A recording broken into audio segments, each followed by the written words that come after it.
In a little bit of insanity here, a prominent podcaster says that they have internal sources from Sony that say Concord didn't cost $200 million. It cost $400 million, and that is outside of the cost of the acquisition of Firewalk Studios. They also, hello, I am Jonas J Campbell, an investigative reporter from That Park Place, and here with me is the host of That Game Place, Mr. Culture Casino. Why, thank you for that, Jonas. And I'm sorry. Did you say $400 million? I did say $400 million, but if you want to hear someone else say it, we can do that. I want to react to this video that dropped today as we're recording this. I want to talk about and Culture. Can you hear it? Because Yeah. this guy, Colin Moriarty at Long Island Viper, he has he's with Last Stand Media and co-owns Lily Mo Games. He's got 150,000 subscribers there, or followers there on the old X, as it were. I wanted to react to this video here with you because this is an amazing amount of money, and the revelations from this are astounding to me. This indicts the top of Sony Interactive Entertainment, personally speaking, and from my personal opinion. So let's talk about this. I wasn't going to ever talk about this game again because who really gives? However, and I don't do journalism really anymore, as you guys know, and we talk about this a lot. I was a journalist at one time, and I used to break a lot of stories, and these days I don't really grind like that. So the stories that I break these days are usually people, always, not usually, always people coming to me. And someone who worked on Concord reached out to me, and I verified who this person was and went through all of that and talked to this person extensively, for a long time. And got some, I think, interesting information that I can share about Concord. And I think people will be interested about it. The reason that I wanted to talk about it is because some of the assumptions that I had made about the game were dead wrong as far as how much it cost and how much Sony really lost on it. So the big thing that you really need to know here about this is that Concord cost about $400 million to make. All right, there you have it. And he'll explain this more in just a moment. But $400 million for one video game. I don't know if that is an indictment of Concord alone, or if that is an indictment of the entire AAA. What are we on, the 9th generation now? Yeah. Look, let me say it this way. I am not surprised that a game costs $400 million. I am utterly surprised that Concord costs $400 million. If somebody said, "Oh, the GTA 6 it costs $500-600 million," not surprised. Game like that, top tier. It might be a 5A title if we're going to be ridiculous about it all. But Concord, looter shooter, basic level layout, fixed like a whole bunch of fixed things in the field. Not to mention the characters, fixed abilities, and everything else. There's no way. First of all, the development time that we heard that was rumored was also surprising to me. But the game costing more than $80 million of this type is surprising to me, let alone $400 million. I haven't set the budget on a video game myself for some time here, and I like Nintendo games. I don't care about graphics in the same way that a modern, we'll say, hardcore video gamer likes video games. I don't appreciate graphics in the same way. I think that they're kind of grasping for straws when it comes to fidelity. If it allows you to do something in the game that's interesting, okay, whatever. I don't get it on why a video game should cost $400 million, especially a game that it sounds like does not grab audiences at this point. I'm much more familiar with the idea of a movie budget, and when you get in that $400 million range, we're talking like a Indiana Jones and the Kingdom of the Crystal Skull, probably around 350 million, maybe more for that one. Not Kingdom of the Crystal Skull, Dial of Destiny. Forgive me, I forgot one there. But this is an unfathomable amount of money to me. If you hand that to an indie developer, the things they could do with that amount of money. But let's continue. The story goes that Concord, by the time Concord was, so in the first quarter of 2023, Concord had basically entered an alpha state. This was before Sony had even purchased the team. But Sony had been working with Probably Monsters, and which was the original owner of Firewalk and Firewalk, probably since late 2020, maybe 2021 at the latest on Concord. The game was in development before that.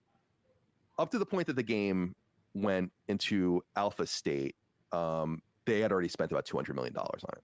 There's this term in product development, not only with games, but really with everything. You can like manufacture a tchotchke. You guys might have heard of it. It's called minimum viability, or a minimum viable product. The idea behind this is that this is like what you're trying to achieve, and it's like once you cross this barrier, you feel comfortable selling it. It's not that it's the best it can be, or that it's what it's going to be by the time you launch it, because there's all sorts of extra stuff you do to it. But like, this is the minimum viability of the product. When the game had already had $200 million spent on it and was basically in an alpha form in quarter one of 2023, from that point until the game launched, Sony spent another $200 million on it. The scuttlebutt behind the scenes about Concord is that the game was in a laughable shape. It was in such horrible shape that Sony felt like they needed to spend that much money again. So, 200 plus 200 to get the game to the MVP status, not to the status of it being like a great game. So this is ironic, of course, when you say MVP. That is obviously not how someone would normally classify that acronym, but minimum viable product, as in I believe it, by the way. Not talking about Sony. Sony's not usually known for just getting the game out and then quote unquote fixing it later in the way that we talk about like an Ubisoft or something like that, where the game is released buggy, literally minimum viable product. I forget which Assassin's Creed game had the faces were not rendering, but all of the eyeballs and teeth and bloody insides were rendering. That's maybe even just a little bit below viable product there. So I'm really surprised. I didn't hear many complaints about things like that for Concord. Of course, it was only out for less than 2 weeks. Yeah, that's so surprising. This is like the minimum deliverable standard where somebody might even consider purchasing something is what they're talking about when they're talking about that. So this is, wow. At that time in quarter one 2023, there was nothing done. Like, a major expense was having to urgently outsource much of the game to other studios to finish building the game out. And that two fundamental things were not worked on at all up to the point in which the game was shown in alpha. Onboarding, nothing about that. No, like there was nothing about how players get on, like how they make their character, all that kind of stuff, or, choose their character and get there. And monetization. Two very expensive, very specific and boutique things that happen to games like this. That's the first thing that I wanted to say, is that it's not only about the ongoing cost, which would be in the millions to keep the game going per month, but that the game cost about $400 million to make, soup to nuts. Sony put most of that money in, and it is not only so, because we had kind of said like this must be Sony's biggest loss ever on a game, and it is. It's the biggest game Sony's ever released from a budgetary standpoint from the first party or second party. All right. Well, that's a statement right there. And for my part, I believe it.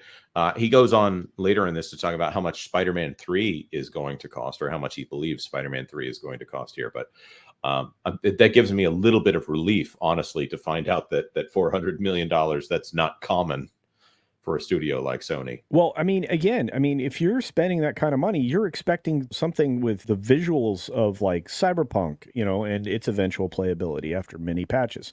You're looking for you're looking for something with extraordinary visuals. I mean, there are games that cost more money, and there have been, but they're well beyond this idea of this minimal viable product thing that he was talking about, that concept. I mean, most games are somewhere between $50-80 million, somewhere in there, right? The minute you're starting to step into the AAA, places. But I think it's good news to hear that this game is the most expensive game that they've done, and it's the most expensive failure, and it's the biggest failure at the same time, which means maybe they'll wisen up and not waste so much time just maintaining a game that they're not developing themselves. I mean, they were maintaining a studio with a bunch of people working at it that it doesn't sound like they needed, and they just kept paying for. That's wild to me. I agree. And we're about to find out why. So let that sink in. It's crazy. And it's totally unintuitive. There are games that are in development right now at Sony first and second party that are more expensive than this. But as of the games that have come out so far, so think about like Spider-Man 2 and so on and so forth. We know The Last of Us Part 2 cost $220 million. Spider-Man 3 is going to cost about $350 million. This game costs more than that. And they lost all of it.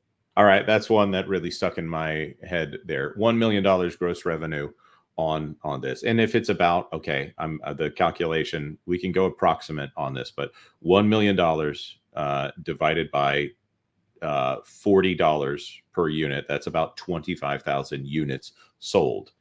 Yeah. That's nothing.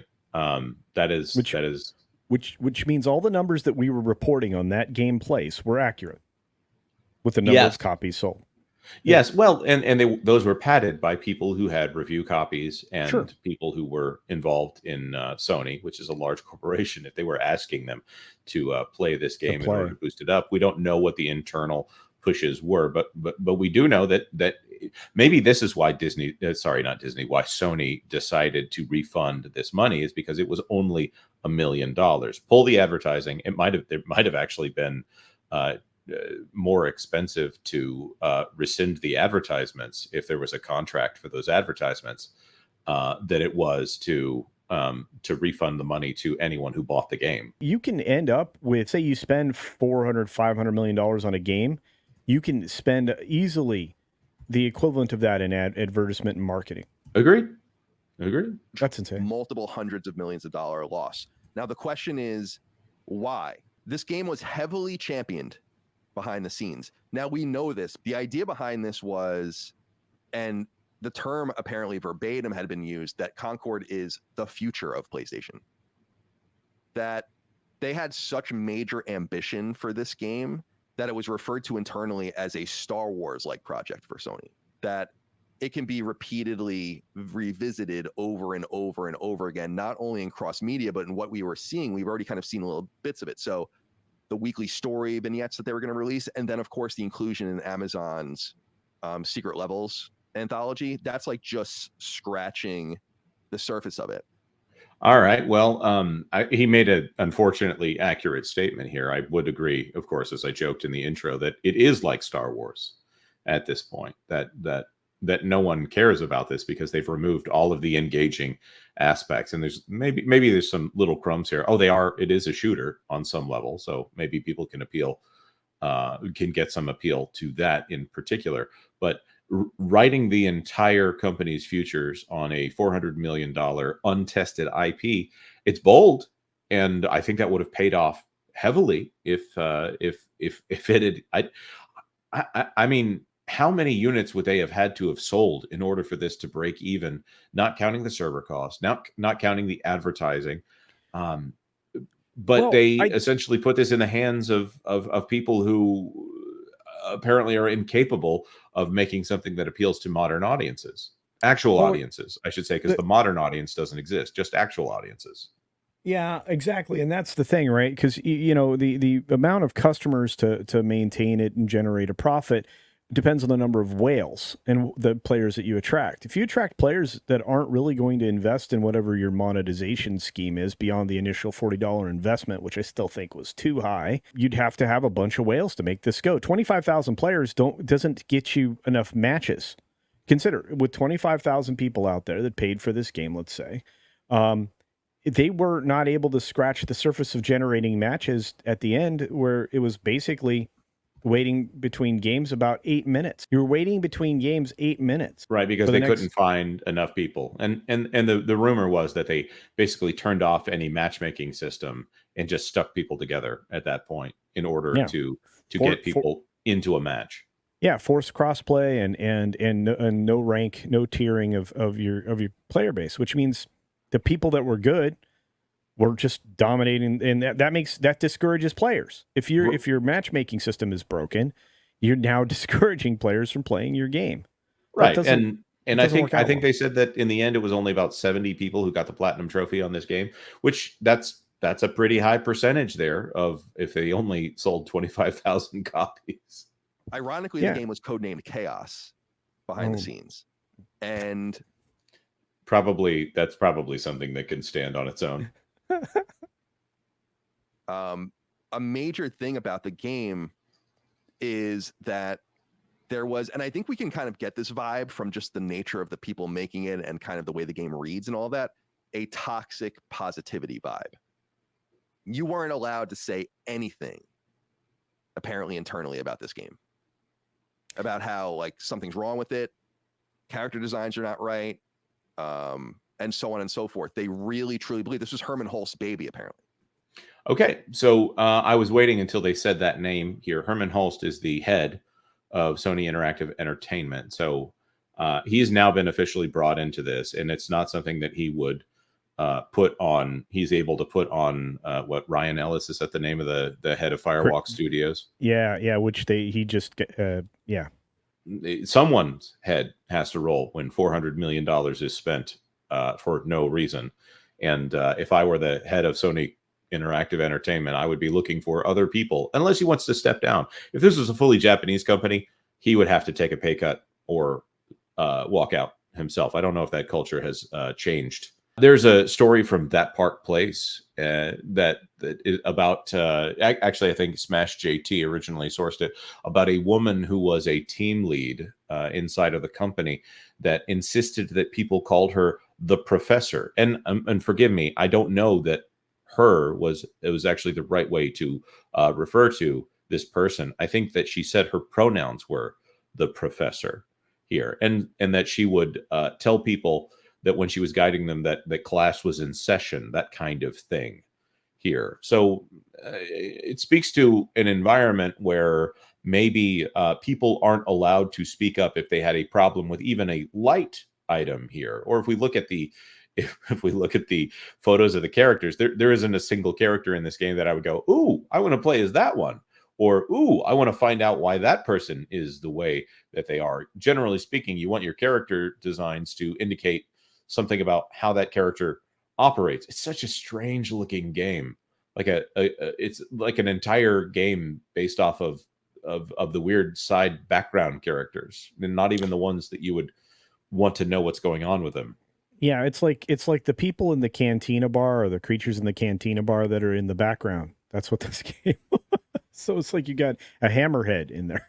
Yeah, not the one who's the focus of the shot, but the one who's in the background of the shot. Yeah, exactly. And it's strange, but here's the funny thing: people really do fail up, right? Because Herman Holst, if I'm saying his name correctly, Hulst, yeah, he was just recently promoted to the CEO of Sony Interactive Studio Business Group.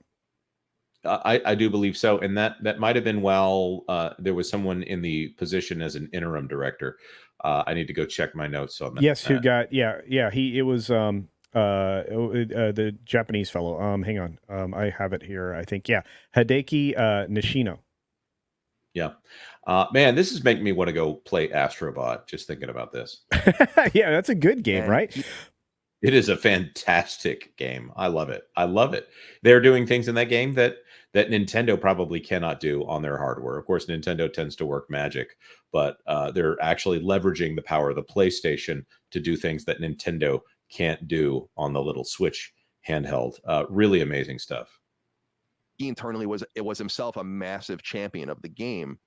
So it's not that. So the reason I'm telling you all of this, it's some interesting information, of course, but it's that I had said, when people were like, Concord lost $200 million. Now, people were pulling that money out because that's basically how much like some of the first party games like Ghost of Tsushima, The Last of Us Part 2, etc., kind of cost in that frame. And I was like, there's no way that it cost that much. I was saying like it cost 9 figures, probably like low $100 million, but there's no way it cost $200 million. No, it cost $400 million. So, and I am totally solid on this source, by the way. So that's why I'm willing to share it with you. Because again, I'm not really a journalist. So yeah, the big things to take away: $400 million loss. The game was in horrible shape as of 18 months ago before release. not even monetization, no onboarding, most content not even there.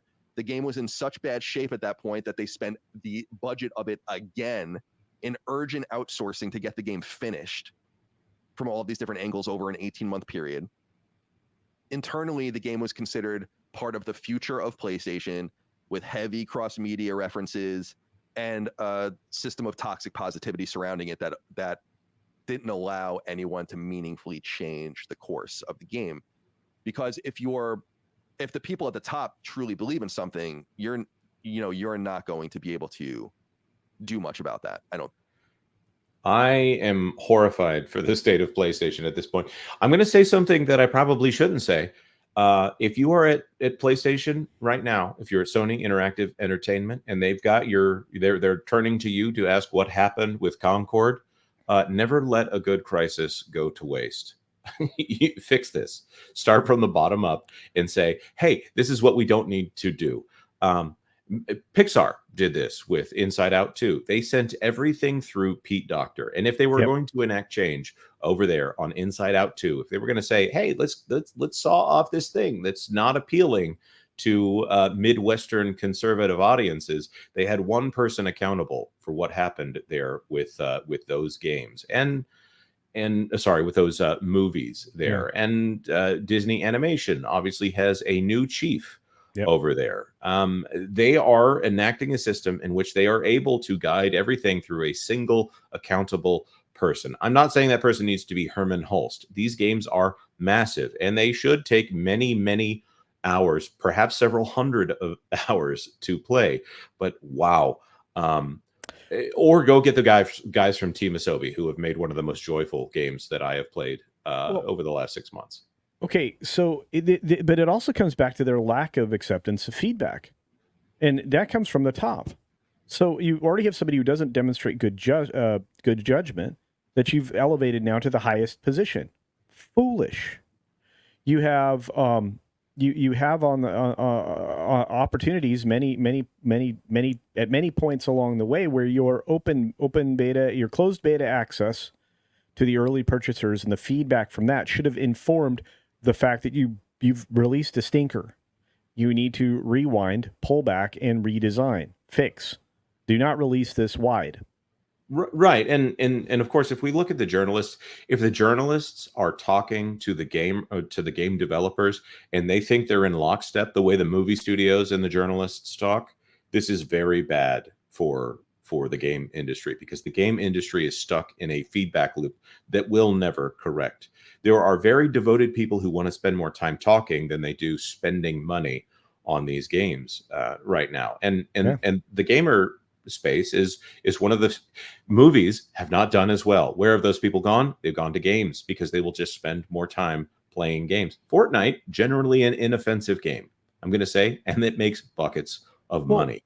But don't they see the disconnect between the gaming urinalists and then people like us who just speak plainly on things? I would hope so. Because, I mean, if they aren't aware that they have this tiny little myopic group of people that work in games journalism who'd rather be, working in movies or something because they're or at a real paper or whatever, then they need to update their information and realize this is not the populace at large. People are celebrating the games that are moving away from the political driven agenda lecturing kind of model. But that's been a win. You've got a win with Saber Interactive CEO saying, go pound sand. Everybody's enjoying my, Warhammer game, right? The new one, Space Marine 2. It looks really cool. Yeah, the Chinese developer, right? They said, pound sand, we're making a great, beautiful game based on our culture and the story that we want, we choose. You don't get to pick this, right? That's Black Myth Wukong. I mean, we can go down a list of games that didn't lean into any of this. I mean, including, the last couple of From Software games, right? Elden Ring specifically. If it doesn't fit in your story, if you let your creatives be the creatives that they are without, chaining them, shackling them to some ideological garbage they've got to do, you're going to be successful. If you're trying to force change, games is not the place to do it. And I'm telling you what, the TV and film studios are finding out that that's not a good place to do it either. It's just not happening as quickly. But look, proof in the pudding. Nobody wanted Concord. I agree. And it also, again, its failure is stemmed from many locations, because it obviously this is a very full space, and a lot of free to play people do it better. Okay, so you're entering an incredibly oversaturated space, maybe, with a game that you're charging $40, so a premium price for, and you give people things they didn't want, character models that weren't attractive, even gameplay areas that weren't attractive. I want to point that out. Like, most people's first exposure to a game is not actually gameplay. It's going to be the characters in the game.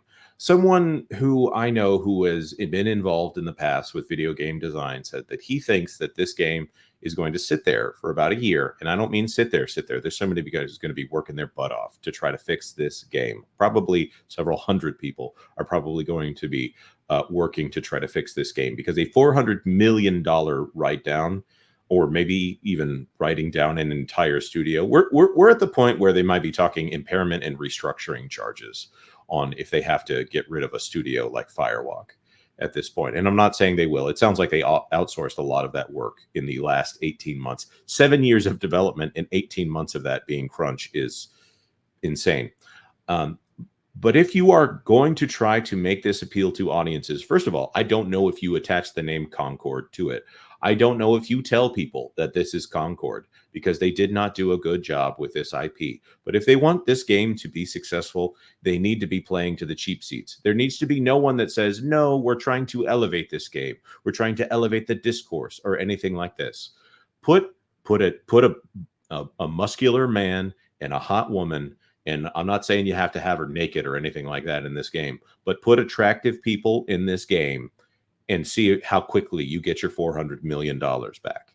I think it's tried and true. People like attractive people. People like fun game design. Or you could go the Splatoon route and make it fun, engaging, more silly Japanese-looking designs here. You need to make this be appealing. The first thing is your characters and designs have to be appealing. Make them go, oh wait, is this this other game that I like? No, it's not. Actually, it's whatever we're gonna call this, Dronok. That's what I'll call the opposite of Concord here. They'll say, no, it's not that. It's this other thing. And maybe you want to go play this free beta of it until we get the first several seasons of this out. Whatever those vignettes are, if they're anything like the character designs, scrap them. Just start start low on this one.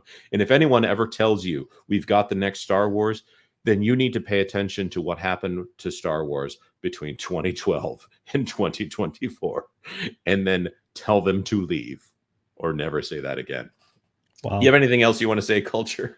No, it's just the more I look into this and the acquisition costs for Firewalk Studios, the more I feel bad for Sony here, because they got hung with a stinker from beginning to end. And Firewalk Studios, which was originally founded just to produce this game initially back in 2018, really wasn't worth it. So we want to talk to our audience here, and we would love to have your comments in the comment section down below. Let us know all about that. Like this video, of course, if you've enjoyed it and you want to keep following the Concord situation. I don't think this is the last we've heard. And to our audience here on That Game Place, Culture. Well, I'm sorry? Get your game on.